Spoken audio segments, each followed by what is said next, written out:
Patchwork Heart Ministry and Fiat Ministry Network invite you to discover your mission. A brand new in-depth monthly video series featuring engaging Catholic speakers who will challenge you to live your life abundantly. For only $25 a month, you will receive a personal monthly mission, including 3 full-length inspirational talks that build upon a new theme each month. Sign up for the Discover Your Mission tier at patreon.com/patchworkheartministry today.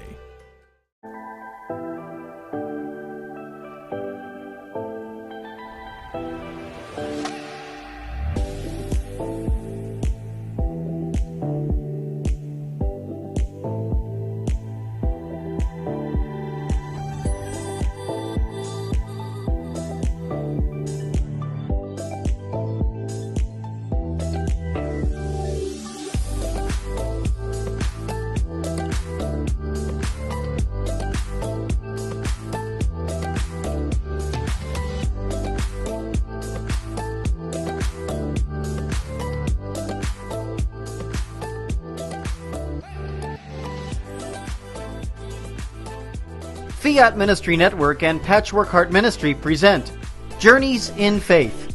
Now, here's Anne DeSantis.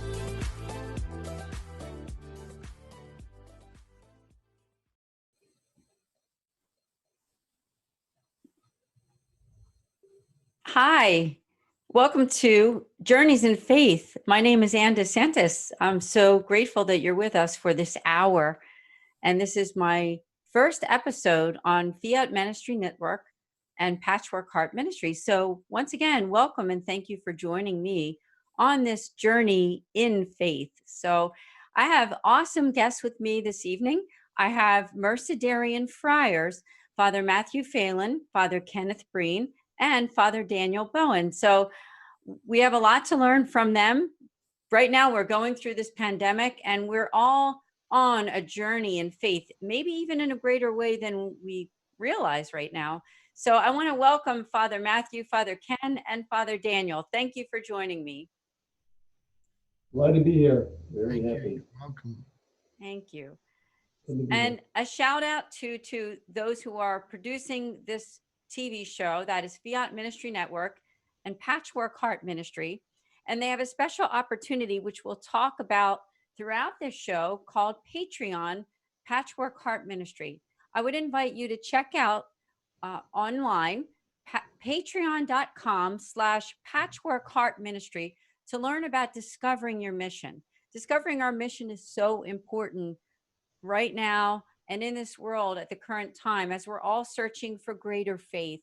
So if you go to patreon.com/Patchwork Heart Ministry, you can learn about a special opportunity which will really help you to grow in your faith. So once again, I want to thank so much Father Matthew, Father Ken, and Father Daniel for being here. And I was thinking that we could start out with a little bit of a history about the Mercedarian religious order for those who don't know really anything about it. So maybe Father Daniel, you could start us out by telling us a little bit about the Mercedarians. Well, sure, I'd be happy to do so. Yeah, a lot of people aren't aware of our order, but our order is actually over 800 years old, so it goes back a ways. So just to kind of give a little snapshot, we want to go to the area of Spain in the, we'll say, late 12th century, early 13th century. At that time, there's a great dispute sort of between the world of Christianity and the world of Islam. And so there's a lot of fighting going back and forth either which way, and in the midst of this situation often, besides the casualties of war, many times people would be actually taken captive and held for ransom in order to raise funds to get monies and to continue the war machine alive. So this was a very present reality at the time of when our founder was born and lived. So our founder is St. Peter Nolasco. He was born around the year 1180, and it's believed that he was born in southern France. and that he was born of a noble class family and got into the work of being a merchant. So he spoke several languages, was able to work the trade routes in the Mediterranean at that time. At some point, his parents passed, and he inherited their wealth. And what Peter saw in his midst was in the midst of this conquest between the two different worlds, the two different religions, two different outlooks. He would see these slave ships, particularly of the captive Christians, that were being brought in by the Muslim oppressors, and they'd be bought and sold like a commodity. And again, we're talking in chains, them being beat, whipped, not obviously their human dignity being respected in any way, shape, or form.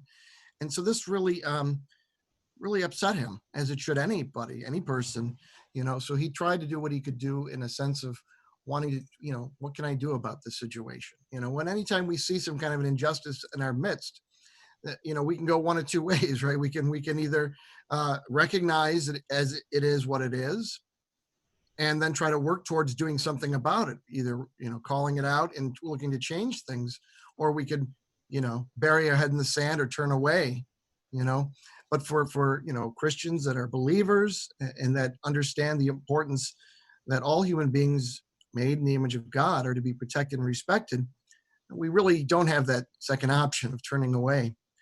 So Peter decided to make a pilgrimage to Montserrat. Montserrat is sort of, I guess we could say, comparable.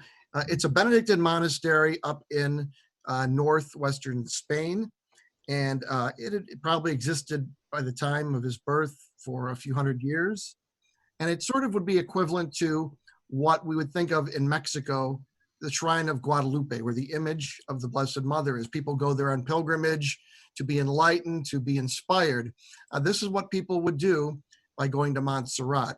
And Montserrat is, of course, on that way of the Compostela that many people will take to journey, ending in Valencia. But any which case, so he went there to go and pray about the situation. And so then at that point, in a moment of prayer in the evening of August 1st into the morning of August 2nd, praying there at Montserrat, the Blessed Virgin Mary appeared to him. Now we know Our Lady tends to do this for people. We can think of Bernadette for Our Lady of Lourdes. We can think of the three shepherd children of Our Lady of Fatima. It's very much in her purview to come and reach out to humanity in such a way. And so she came to him and said, my son has heard your prayers, in essence, and sent me to you in order to encourage and inspire and support you in beginning a new religious order that will look to set the captives free, to keep these Christians from possibly losing their faith or surrendering it, or being treated in this less than human way. So after this experience that he had at Montserrat, he traveled back to Barcelona, and he discussed what he had experienced, both with the bishop of Barcelona, Bishop Paulo de Berenguer de Paulo, and then also brought this up to the king, James I of Aragon, and they both said, we believe you, absolutely. So on August 10th, again, this vision was August 1st, August 2nd, August 10th of 1218, Peter Nolasco and a couple others of good friends of his that, that he had, shared his heart with on this, went to the Cathedral of Barcelona, La Cruz, and there, before the bishop and the king, was started the Order of the Blessed Virgin Mary of Mercy for the redemption of captives. And the work, again, would be to gather alms, to go to these captors, to buy the Christian slaves, and then return them to their families, set them free. Now, we weren't the only order doing this kind of work. There were other groups doing this.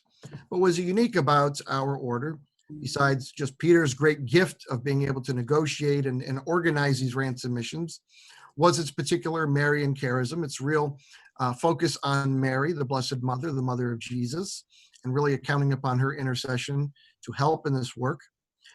But Peter also insisted upon that those that be joining this community would also be not only taking a religious vow of poverty, chastity, and obedience, but a fourth vow, or a vow that we call a redemptive vow or a blood vow. And this vow would be to be able to do, in the sense of what Christ does for all of us, to be willing to lay down our life for our brothers and sisters in Christ, lay down our life for our friends. And it would come about in this situation. For instance, let's say a redemptive event was planned. They arrived with $50, or I'm just using a sense, for 50 slaves. And in the time of your 2-week journey to Tunis or Algiers or wherever you're going, now they have 60 captives. Which 10 are you going to leave behind? Whose uncle? Whose son? Who are you going to leave behind in this situation? The answer is none of them. Here's the $50 for the 50 slaves, plus I, Father Daniel, will use myself as collateral and exchange and take up a hostage situation, take the place of these 10 slaves. And Father Ken will come back in a month with $30 to free me. So we've got the situation where we're willing to literally use ourselves as the ransom to be paid for the captives so that they could have their freedom.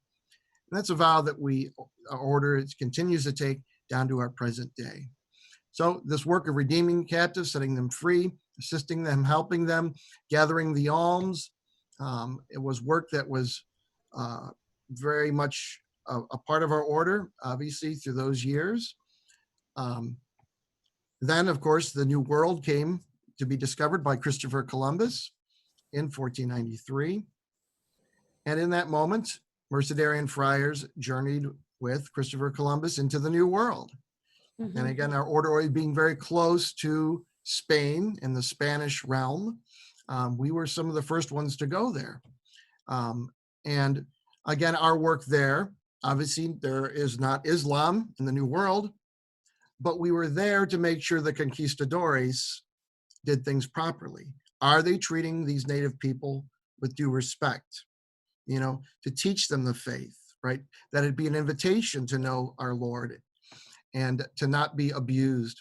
So that's very much the work that we did in the New World, and we did very well in that. And so many of these countries in the New World, Peru, Dominican Republic, these are places that we've been at for hundreds of years.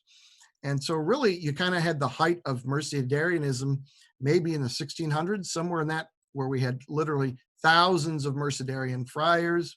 We had our contemplative nuns and sisters that would pray for the redemptive missions and lay faithful involved in these different works. Yes, the redeeming of the captive slaves, but also in educating, you know, in catechizing in the faith, making sure human dignity is protected and respected. Well, then along came the French Revolution, the Enlightenment, right? The kind of the movement of secular humanism pushing against the faith in the church. And of course, the church overall, in many ways, there was a great adjustment to be made. Let's say that, to be kind, I guess, right? Obviously, many religious were put to death, you know, we had the Reformation, these different situations. So the Mercedarians suffered greatly in the hands of that. And then, of course, even with our alignment with being with Spain, you know, when Spain was kind of the big player in the world, we were kind of up there with them. But when that kind of diminishment occurred, again, our being closely allied with the king and the royal house, our diminishment also is there. So much so to the point that in the 1800s, literally we were maybe a couple hundred friars. That was it. So a huge decrease to the point we weren't even sure if we could do it. Again, with these revolutions, we weren't able to even meet to have our chapters to elect generals. So Rome would have to assist in this. And until we actually had a very beautiful friar that was elected Master General from Chile, Valenzuela, who would go on and help reform and kind of bring us back to life in a sense. And so we were able to reestablish houses and keep going forward and make the movement. Now our order is, again, mostly known because, again, being in the Spanish-speaking world, That's who knows us. You know, if you know someone whose name is Mercedes, right? It's really kind of a name that's based on Merced, which is that root word of mercy, right? More of a proper translation would probably be ransom, but mercy will work. Now, our friars had never really been in the United States in any significant way until the 20th century. And it was all by God's divine providence that this occurred. Two of our friars from our Italian province, Father Alfredo Scotti and Father Martin Campagno, were sent to journey to Mexico to help and assist the friars there. Well, Mexico had a giant revolution, the Cristeros Wars. That was a pretty decent movie that came out about 8 years ago for Greater Glory that kind of gives you a snapshot of that. Many people may not be aware of that historical moment. But in that moment, basically all foreign priests were told, get out, or that's it. So Father Alfredo actually stayed back in Mexico. He had actually was ordained at the shrine of Our Lady of Guadalupe, and he was, I guess, pretty good at passing himself off as a native. Father Martin fled up to the United States of America and was in the refugee camps that were located on the border. And so he came to this land, and at the moment, in American history, the great immigration group that was really coming to the States in large numbers were Italians. A lot of them fleeing famine, especially in the southern parts of Italy. And so I would say that probably started around 1870, but it was still very much going on in the teens and the 1920s. And unfortunately, sometimes our culture forgets, even though we're really a country of immigrants, you know, the new immigrant seems to not always get treated the best. And in this case, Italian Americans were often taken advantage of, made fun of, not given jobs, all these types of situations. And so Father Martin saw this and said, you know, well, maybe I could minister, help them in this captivity of being in a foreign land that, you know, does not always protect them or respect them, and to keep them from possibly being taken advantage of by people that are not always have their best interests in mind. So after attempts to look in different places, the Bishop of Cleveland, Archbishop Joseph Schrems, extended the invitation for the Mercedarian Friars to come to that diocese to begin working with the Italian immigrants. And we started in St. Anthony's Parish in Youngstown, and soon we're brought over to St. Rocco's in Cleveland. St. Rocco's in Mount Carmel, we're still at even to this very day to help these people build their parish, to be protected and respected. I think we've done pretty well. As I've said often before, everybody seems to like spaghetti, pasta, and Frank Sinatra. So no problems, right? So the captivity of the Italian American, now no one would ever think twice about, you know, having them in positions of employment or politics or arts or anything. So again, the Mercedarians, so again, 800 years plus. So the idea is, again, anywhere that a Mercedarian finds him or herself, we do have sisters as well, is to realize what is the captivity that is here, and what can we do to set them free from this, you know, accompanying them, journeying with them, being with them, and helping them out of that situation. So it allows for a lot of different possibilities. Here in the U.S., again, helping in parishes has been in keeping the faith alive and protected. Has been a big part of it. So it allows for all kinds of things. Prison ministry, yes. Hospital chaplaincies, yes. Human trafficking, yes. Addictions of different sorts, pornography, people that have, come into the unfortunate circumstance of a divorce or separation, again, people that are still human beings that need to be protected and respected, not ignored or put aside. And so the Mercedarian is always one who's not afraid to kind of, in a sense, run into the fire, and that's when we're being our best, when we run to the fire, run to the captive in order to set them free. And sometimes it can mean we're controversial, right? You could say in the old days, oh, you're giving money to the Muslims. That's you're giving money to the enemy. Okay, well, maybe not, but what are we doing here? What's it ultimately about? Is everything about money, or is it about that soul, saving that soul, right? So in the same way today, again, following in the footsteps of our Lord, and supported and protected by Our Lady and all of our many great saints that we have had across the ages, both those canonized and recognized by the church and those that we know from our tradition. We continue doing that great work to this day and are looking forward to doing it for as long as our Lord would have us do it. I appreciate that. And I know that everyone watching and listening to the history of the Mercedarian religious order is just grateful to you and also all the Mercedarians. Father, I would also ask you, maybe you can tell people who are watching where the Mercedarians are located in the United States. And I also want to mention one more thing is please check out their website at orderofmercy.org because you want to learn more about the Mercedarians. So, Father, maybe you can tell them where you're located. Yes. So, of course, our first foundation was in Cleveland, Ohio, and we still are in Cleveland, Ohio today. Our friars are in 2 parishes, and we do have our sisters, the Mercedarian Sisters of the Blessed Sacrament, actually at the convent and school right across the parking lot at Our Lady of Mount Carmel on the west side of Cleveland, Detroit Avenue, and then St. Rocco's, which is about a 10 or 15-minute drive from here, really kind of our mother church for the order on Fulton Road. And then in the 1940s, we were invited by the Bishop of Buffalo, New York, to come out there. So we did make that move to the Diocese of Buffalo, staying in a small little town called Leroy. Not Leroy, it's Leroy. Leroy. To our Leroy friends, hello. Yeah, so it's a blessing. Beautiful little town. Actually physically closer to Rochester, New York, than downtown Buffalo, but still within that area. And so we've been there many years. And oddly enough, as it would, there was an Italian population there, so we were able to assist them.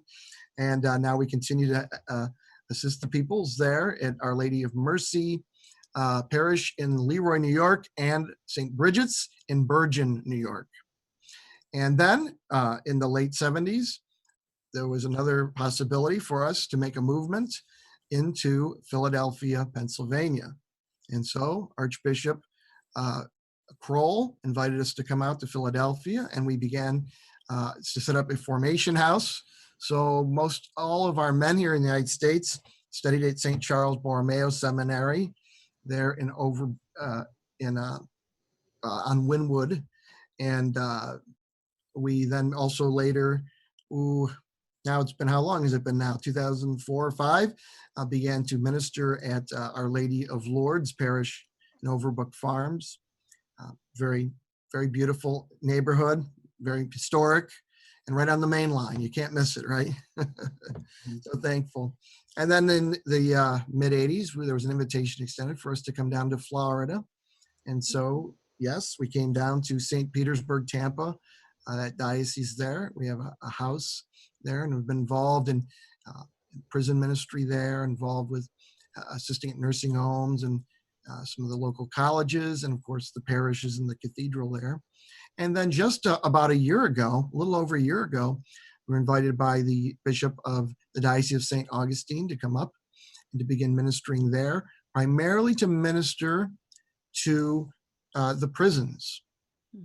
The bishop there was born and raised in Cuba.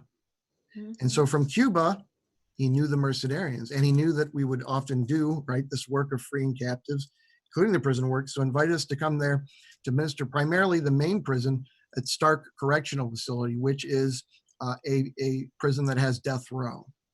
So we are presently there ministering at that prison along with others in that area, and a couple small parishes in Stark and McClenny. So very happy to be there. And that's where we're located here in the United States presently. We do have some sister communities in some different places, Third Order, which is our lay or faithful Mercedarians. And that's another aspect to just mention briefly also. You know, our order founder, St. Peter Nolasco, was not a priest or a cleric, okay? He was a brother, right? And so right even from the get-go, in the beginning of this order, there's always been this involvement of, yes, some consecrated brothers and sisters, but also lay faithful, you know, and the giving of their alms and their assistance have always been part and parcel of our work. They've always journeyed with us in this work, in this movement, and that goes on down to this present day. We are at our best when our brothers and sisters, whether they have taken vows of the religious state or vows in matrimony or whatnot, that is always when we are our fullest and best expression of our charism of redemption. I appreciate you sharing that with everyone. Quite a history. There's so much to learn. So once again, I invite people to go to orderofmercy.org and learn about the Mercedarians, and they're friends of mine. I will also mention that I'm the director of an outreach through the Mercedarians. It's called the St. Raymond Nonatus Foundation. And this foundation, we help families in crisis. So we'll talk more about that later, but our initial mission has been to help families that are affected by divorce. So if you know someone who is affected by divorce or separation, you can go on our website and look at nonatus.org and learn more about our mission. It's spelled NONNATUS.org. And Father Ken Breen, hi, Father Ken. He's our spiritual moderator for the foundation. Now, we do have to take a break in just about 3 or 4 minutes, and we will come back. We're going to learn about the St. Raymond Nonatus Foundation. We're going to learn about Our Lady of Mercy and St. Bridget's parishes in Leroy, New York. The two priests that are there, Father Matthew Phelan and also Father Ken Breen, are going to tell us about some of the great work that they're doing up there in Western New York. But I also want to inform all of you about something very special that's offered through Fiat Ministry Network and Patchwork Heart Ministry. As I mentioned at the beginning of the program, it's called Patreon, and it's Discover Your Mission. All of us want to discover what is our mission. And this is really a special invitation to you and your family to join every single month to listen to awesome Catholic presenters. And if you go to patreon.com/patchworkheart, you can learn more about that. So I know that when we take this break, you're going to see a nice commercial that will explain that. So we will see you in just maybe about 3 or 4 minutes after our commercial break. We'll see you in a few. Patchwork Heart Ministry and Fiat Ministry Network invite you to discover your mission. A brand new in-depth monthly video series featuring engaging Catholic speakers who will challenge you to live your life abundantly. For only $25 a month, you will receive a personal monthly mission, including 3 full-length inspirational talks that build upon a new theme each month. Sign up for the Discover Your Mission tier at patreon.com/patchworkheartministry today.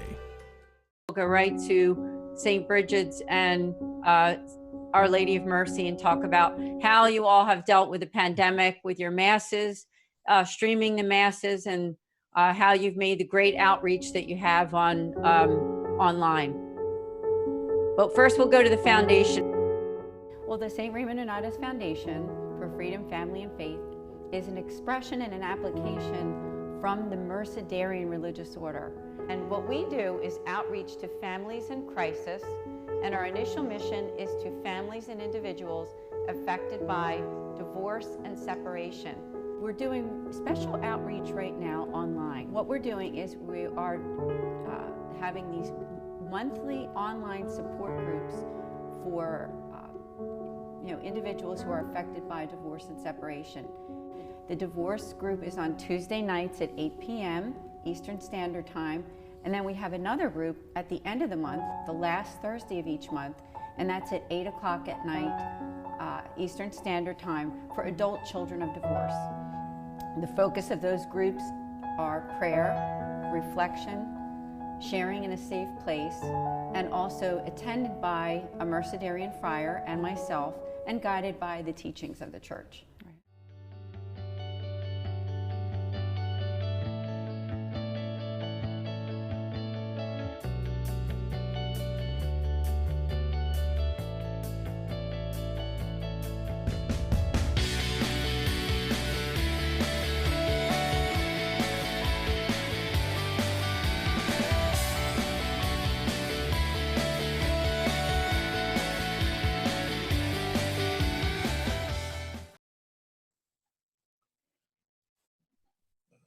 Hello, welcome back to Journeys in Faith. My name is Anne DeSantis, and I'm so blessed to be here with the Mercedarian Friars and Father Daniel Bowen for the first half hour, explain the history of the Mercedarians from their beginning and also even the history in the United States. So I thank Father Daniel Bowen.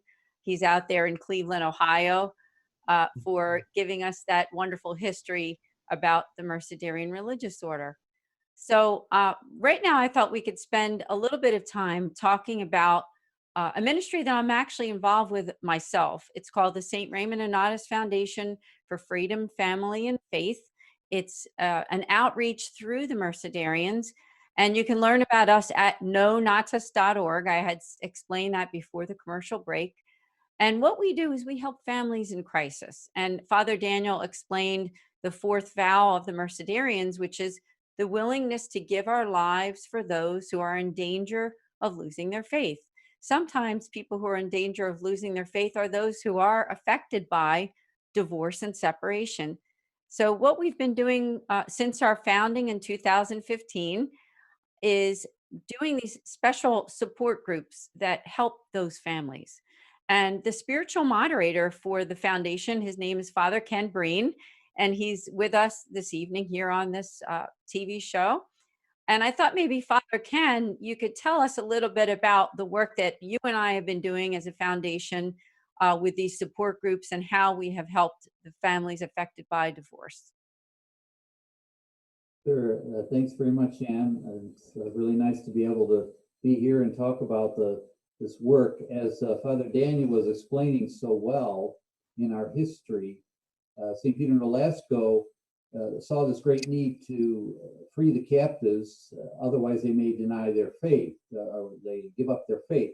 And as you explained already, the captives that we encounter today are so many different forms. Even as Father Dan expressed, there's so many different ways that's happening. But we've discerned over the years, recognizing that in our American society, the faith is in danger in a particular way because of the lack of stability in the family life. And the most serious form, obviously, is where there's separation, divorce. So we discerned that, and also St. Raymond Nonnatus, the important thing to recognize about St. Raymond Nonnatus is that he's the patron of Christian family life. Even here in our parish, we pray regularly this prayer that was composed, and it helps us recognize that, the way where the family goes, the faith is, if it's a good family, then there'll be a good support for the faith. If there's not a good family life, then it threatens the integrity of faith. So seeing this need to assist people who are struggling, especially where there's separation, divorce, we've did various things. Actually, the first expressions that we tried to do were actually healing services in connection with the good work of Rose Sweet.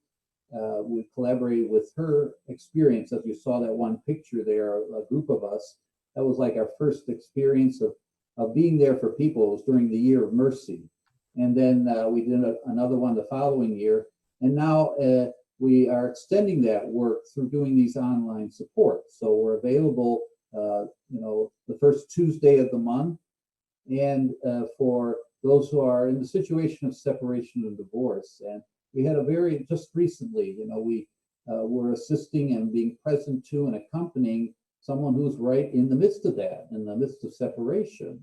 And it's a terribly painful experience. So by being present to them, we are present like we were in the very beginning when there were the captives, they were in the dungeon. So we would go there, we would be present to them and accompany them in the hopes of together being set free.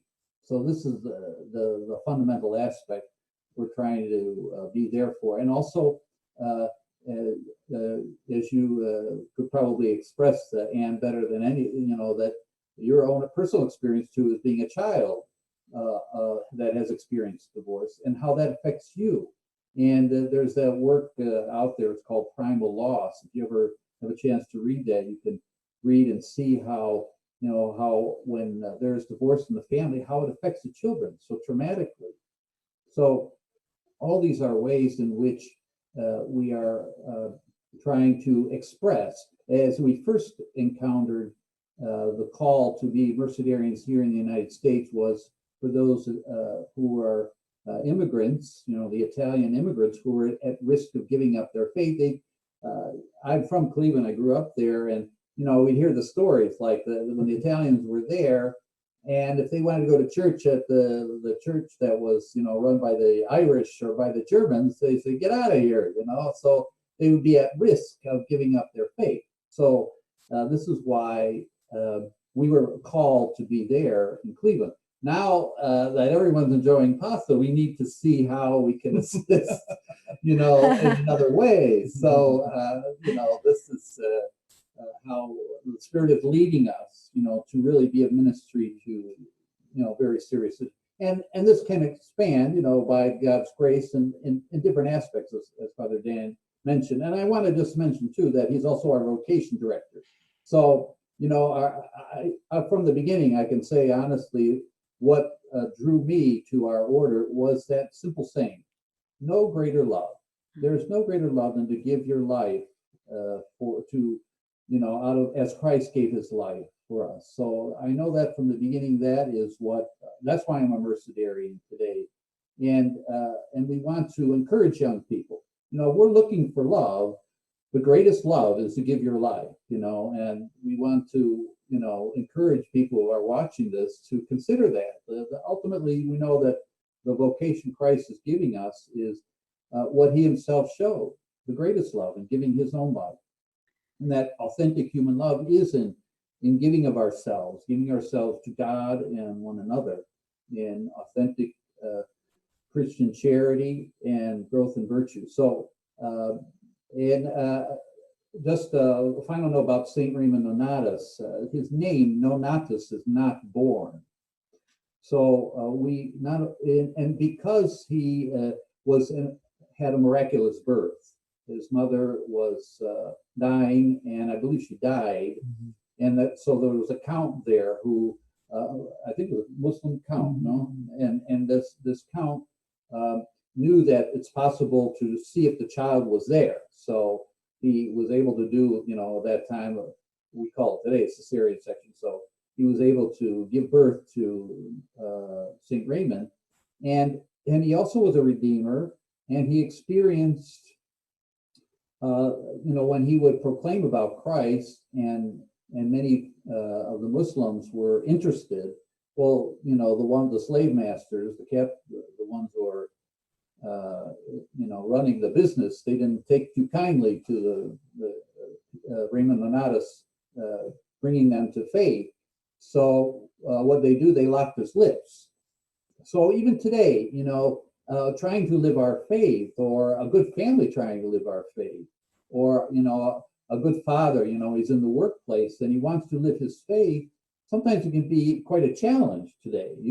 You have to kind of like travel a political platform or whatever, and be careful.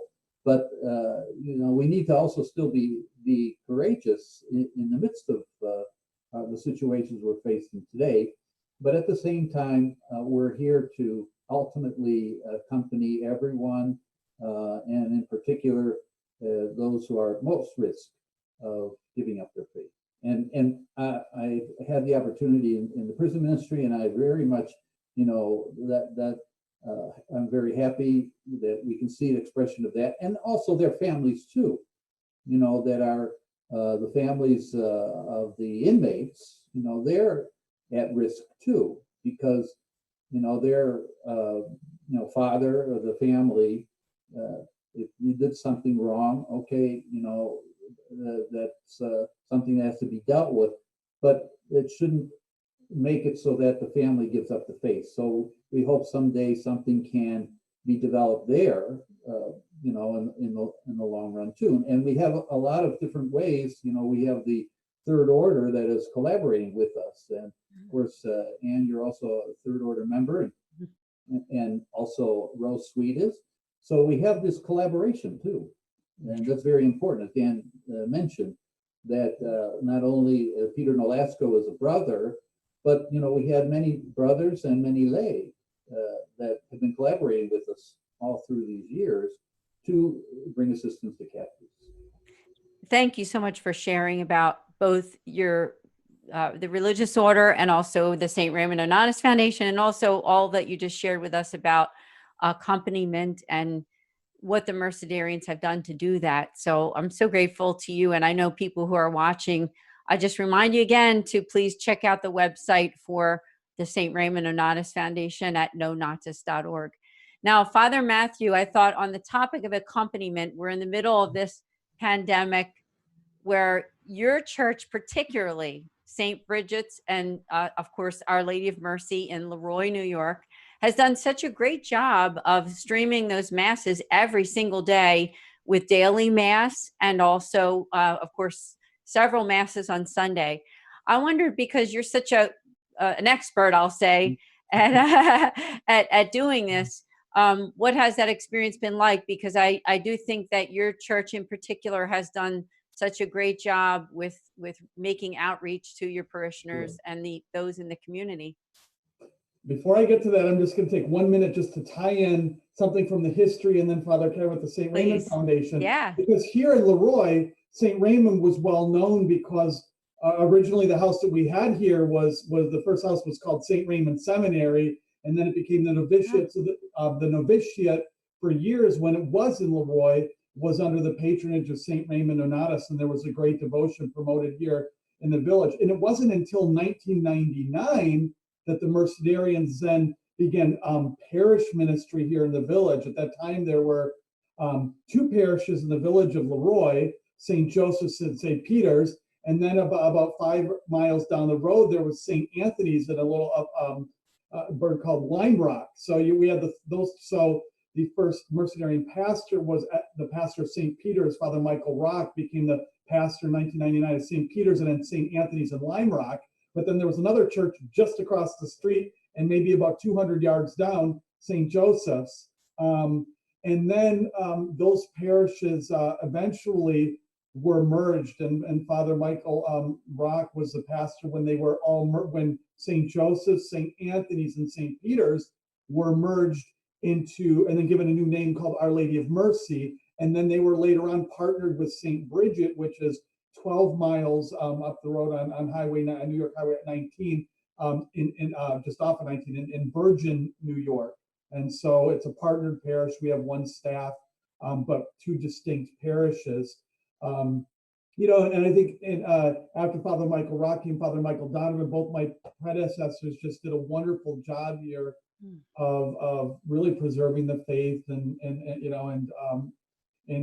teaching and everything. But as Father Ken and I came here in 2018, we also saw, there's a need now to begin to adapt for the future, because the way people communicate is changing rapidly and has changed. The way people give is changing and changing rapidly. And so we were already beginning to look at ways to kind of transition quickly into this period of history.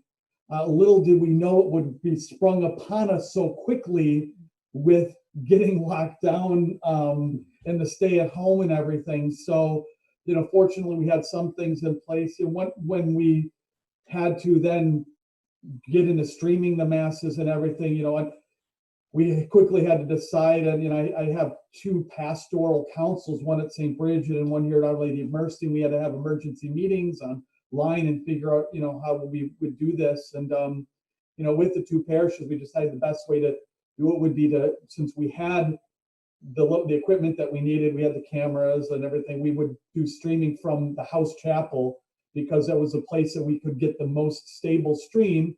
And also I was able to purchase a program so we could simultaneously stream on Facebook, but a lot of our people don't have Facebook and really don't like Facebook, so we had to do it on YouTube also. Now, we probably can reach about 70% of our parish that way, but there's still, an older generation, about 30%, that don't have access either way. So that's still a challenge of just traditionally phone calls and getting our parishioners to reach out. And that's a little bit more difficult. But we were able to transition. And again, when we talked about it, we thought it was really important for us, since all of the mass intentions that we had scheduled have to be said. We thought it would be best, let's try to preserve as best as possible the actual mass schedule that we do. So if the daily mass at Our Lady of Mercy is 7:30, we're doing mass and streaming it every day at 7:30. We have 2 masses at St. Bridget at 8:30, at Tuesday 3rd. We're going to do those masses at that time. Sunday masses will be all. So the only with Sunday masses, we do have a 5:30 in the afternoon on Sunday when things are going well. That's the one mass that we don't live stream. We have one other retired diocesan priest who takes one of the intentions for us. So he celebrates that privately, but we announce that intention in the morning and encourage our people then to replay that mass in the morning where we do mention that intention. And so that's been kind of the challenge, to try to keep life going at the same times that they normally do. So to keep that rhythm, so when we come back, at least there'll be somewhat of that rhythm continuing. And there was also the St. Bridget prayer. The St. Bridget prayer that we do done at all the masses. All the masses, we adapted that. Like doing something together for both parishes. That's correct. Yes. I would encourage people who are watching, Mhm. you want to connect on Facebook and also on YouTube with Our Lady of Mercy and St. Bridget's parishes. Now the N is the ampersand. So if Yeah. you go on Facebook, it's Our Lady of Mercy. So and the web St. address Bridget. is just Our Lady of Mercy Leroy, as Father Daniel correctly pronounced it. But if you're thinking of spelling, just think Leroy, but it is Leroy. But Our Lady of Mercy Leroy.org. That's the website, and then you'll see that, and you can see it on the screen. There's a link to the Facebook and YouTube pages. At the top, there's that red question mark, and if you click on there, that's my little COVID page. Right, whenever we haven't had any updates from the diocese in a while, but when they do come in, I paste those up there, and you can scroll down, and there's links. If you're really bored and you want to binge watch, you can binge watch like all of our masses going back to, into Lent, into the lockdown. So we have all of those that are linked. I mean, eventually I'm sure we'll start to, take those off of the YouTube, but they're all there right now. You got the links, and you can click onto those, and you can watch, watch all of those. So it's been interesting. We've done it pretty well. I was heartbroken the other day on the feast day of our founder. I bumped one little button, and my mass went out without audio. And as I joke with the parishioners, if we forget to turn on the microphone in the church, you just got to talk a little bit louder, or send somebody back. You forget to turn the microphone on online. There's nothing that we can do. I can't shout loud enough for them to hear mass 8 miles up the road. So, Well, I commend you both, and all the Mercedarians for doing such a great job with streaming these masses. We have Our Lady of Lourdes in Philadelphia. We have Our Lady of Mount Carmel in Cleveland. We have St. Rocco's in Cleveland, and we have the parishes down there in St. Petersburg, Florida. The Mercedarians. Father Michael Donovan down at St. Edwards and Stark. He's been doing he does like a whole reflection every day.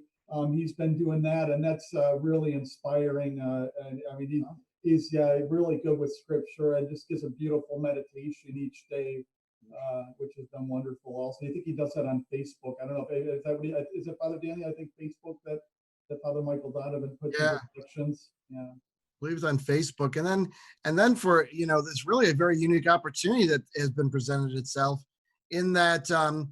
We are often live streaming from our house of studies in Philadelphia. Oh, that's right. Yeah. Down the road from the parish at the Monastery of Our Lady of Mercy is often giving actually some insight into our formation house, something very rare without you're going there to visit as a discerner. So you'll actually have an opportunity to kind of often pray with our 3 postulants, our 1 student brother, and get a sense of that place as well. So I think they're usually live streaming those on our Facebook page, Mercedarian Friars USA. If you go there, you can look and see. And So it's really a great opportunity. Of course, I do want to put a little plug in for vocations, for at least for the friars. I mean, of course, we need all the vocations, third order, we need sisters, we need nuns, we need but particularly, I'm given the charge of promoting, encouraging, and supporting young men that, are aged 18 to 35. If God is, you've not been married, right, or have some kind of commitment in that way, but you're thinking that God may be actually calling for you to serve in a particular way that's a little more intimate with the church and prayer. Maybe God is calling you to consider being a Mercedarian friar. In our community, we have both. We have priests and we have the brothers. Of course, we are all equal in brothership in the sense of taking the 4 vows, and again, of course, that 4th vow of willing to lay down our lives. But a great opportunity. We work in so many different areas and realms, so in education or prison ministry, the parish setting, just there's so many different possibilities out there. I'd really encourage men that are in that age group, 18 to 35, to maybe stop by our website, take a look and see. Again, that's orderofmercy.org. And there's a vocation tab that you can look there. There's some vocation stories. Or you might take a look at our YouTube page, Mercedarian Friars USA, where we've placed a number of our friars. Actually, we have little videos, them giving their vocation story. We've also posted some videos of some of the friars that have actually been part of our community, have gone on to our Lord. So you can get to hear some of their stories as well.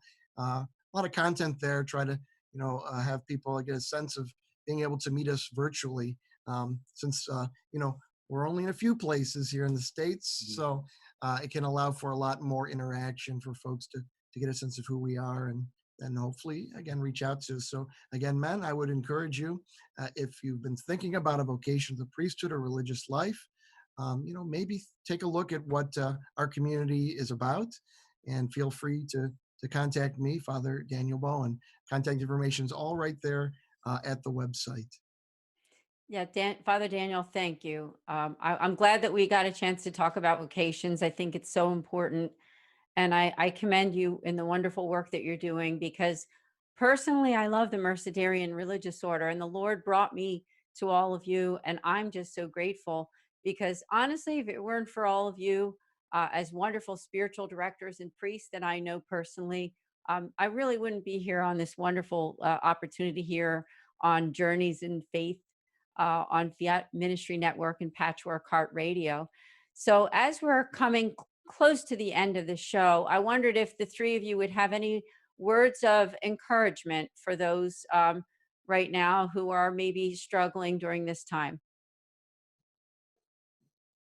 I mean, specifically this time of this challenge that we're having with the Yes. pandemic. Yeah, I first of all, I would say that everything God permits everything to happen for a reason. And so sometimes when we're in the midst of something, we don't know yet what that reason would be. And I think, Anne, you would know that in your own journey of faith, that you've gone through places where you didn't know, God, why are you permitting this? And he permitted it to bring you here today, and to bring us here today. And so for all of us communally, God is permitting this for a reason, and God is going to bring something good and exciting out of it. Now, individually, there's, so many different stories and cases and situations. Some situations, some people that are thriving in this, and some people it's terrible. And I mean, I know people who, probably, I don't know. I mean, to me, I would guess, and just from some of the people that I know, it's probably most difficult for those who live alone, because we are social beings.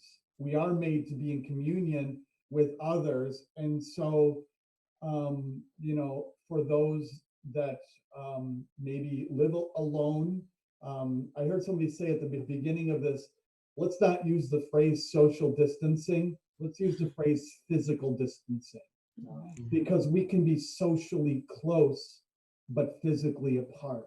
Mm-hmm. And You know, we're only a phone call away, we're only social media away. We can be together even if we're physically apart. And so, you know, if I want to add to that some of the ways that we can be closer is through we've seen explosion like Zoom. We're using Zoom right now, and it's funny how sometimes for the catechism, you know, they transition to Zoom, and you know, some kids are watching Zoom and they're eating potato chips or whatever, you know. So they wouldn't normally be doing that, you know, in the catechism class, but they might be more interested. So I mean, as on the one hand, you know, there's this challenge that we're facing. It can be an opportunity if people are careful to look and dive into good content like this one, you know, and all the positive content. Formed, you know, we're constantly promoting Formed, and I'm sure you could tell that we're in the same house, you know. Dan's in another, you know, in Cleveland, and the two of us are in the same house here. But the point that we're trying to make is that, like, one of the things that we did as a community together that we might not have done was we were interested in seeing the program Chosen. The You Chosen, know, the Chosen, you know, it's like, you know, we usually watch other stuff, but all of a sudden, you know, we're watching together this life of Jesus that's being presented, you know, and it's really good. It's been deepening us spiritually too. So this is our opportunity to choose what's positive and what's healthy, and also been able to show to my parents or give them reference. You know, Bid Angel was giving the opportunity to see in these days The Ride and the Dance, a beautiful video about nature, and its biologist was a Christian, explaining these you know, fantastic things about our world that God is making. So we enjoyed sharing that together. And my parents are in Cleveland, so you know, this is something that we might not have done, you know, if it wasn't for this situation. So yeah, we see the pain that's there because you know, physically being distant, but now it's also possible to have some different ways of being connected socially, and we should take advantage of that. But of course, there's the problem of dangers there, you know, and that's one thing we can't emphasize enough, that, you know, parents and families, that's why we're so invested in families, is that parents have to really step up and being good parents with their children and encouraging them to access what is positive and upbuilding content, because otherwise, you know, you're just opening the floodgates to more disaster, and we don't want, you know, no, who wants that? We just we're just happy to be there to encourage what is positive and what is good. And you can see a lot of those references, you know, like Form, for example. That's in our helpful resources on our webpage. You know, I mean, there's all kinds of helpful things that are there that are designed. Protecting young minds, I'm just going to mention that. You know, that's very important for parents to access that. It gives them confidence to work in these areas. Fiat Ministry, Patchwork Heart Ministry. You know, Right. Exactly. Now, I'm so sad. I say this when I end shows all the time, but it's always sad when we have to end. So not only will we do a part 1 for the Mercedarian Friars, we'll do a part 2, part 3, part 4. So please come back to Journeys in Faith with Anne DeSantis. I invite you to like that page on Facebook. Remember, it's Journeys in Faith with Anne DeSantis. And also, please subscribe to Fiat Ministry Network, Patchwork Heart Ministry. And like I said, I have that great invitation for all of you for Patreon. Discover your mission. And there's going to be a nice commercial right after this to learn more about that mission. Now, I also have an invitation for you. It's called 5 Minutes in Faith. And you can learn about that at patreon.com/patchworkheartministry, where the Mercedarian Friars and I will give you some keys in dealing with this pandemic right now. We're going to give you 1 or 2 ways to grow in your faith during this time. So please When you get a chance, I want you to go to patreon.com/patchworkheartministry. And I have one more invitation for you. Actually, well, I'll say two more, is to please subscribe to or check out the podcast for Sowing Hope podcast with myself and my great co-host and friend, Bill Snyder. Now, Sowing is spelled SEWING, Hope podcast. We do a live podcast every Tuesday at 9 a.m. Eastern time and 6 p.m. on Thursdays Eastern time for 1 hour. We have awesome guests. So even if you know somebody who you think would be a great guest, you can email me at sowinghope@patchworkheartministry.org. Okay, so please do that. And you can subscribe to my own website at annedesantis.com. You can join the website there, and you'll also get notifications for this show for Journeys in Faith with Anne DeSantis. So we're going to meet every single Friday, 8:30 to 9:30 Eastern time. I thank greatly Father Matthew, Father Ken, and Father Daniel for joining me on this show. And please, I would ask you all to come back again. Sure. Thank you. So anyway, we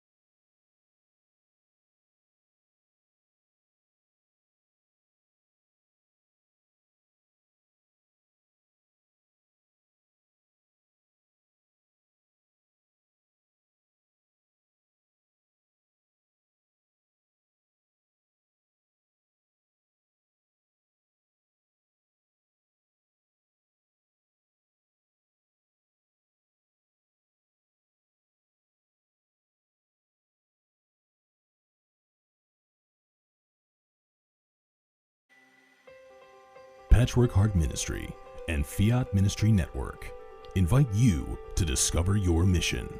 A brand new in-depth monthly video series featuring engaging Catholic speakers who will challenge you to live your life abundantly.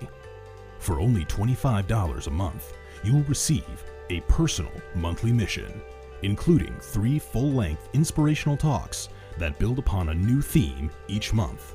Sign up for the Discover Your Mission tier at patreon.com/patchworkheartministry today.